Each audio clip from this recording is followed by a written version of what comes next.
You're watching 702 On Demand.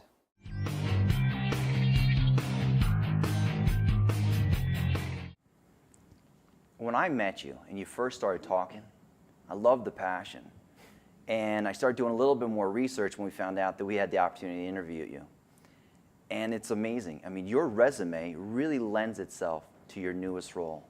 Tell us about your role and where do you foresee it?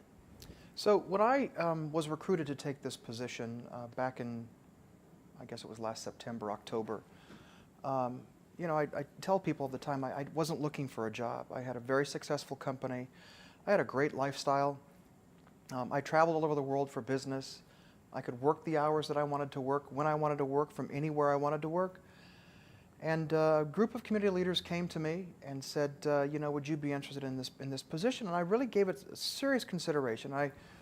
At first I said no, because I wasn't looking for a full-time job. And then I kind of reflected upon that, Joshua. I looked at, you know, why would I want to take this position? You mentioned my resume.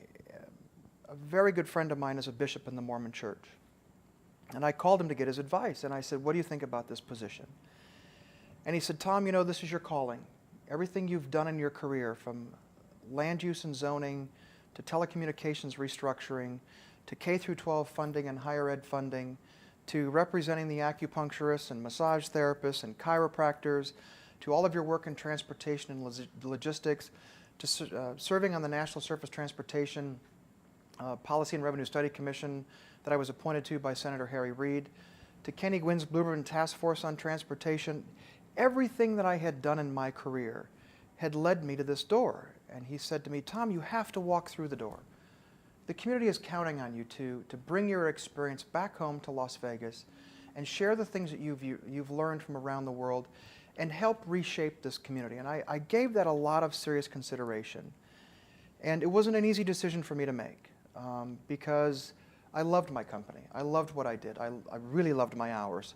But as I reflect back on my decision that I made last September, I haven't been this challenged. I haven't been this stimulated professionally and personally. I haven't been this interested in doing something in a really long time. It varies between 10 and 15 years because every day there's a new opportunity that exists here, a new challenge, a new vision. But Las Vegas is ready to be a global city, and I couldn't be more proud to be the person with an amazing team of people here in this organization to lead Las Vegas on a new journey to a new destination of a global economy.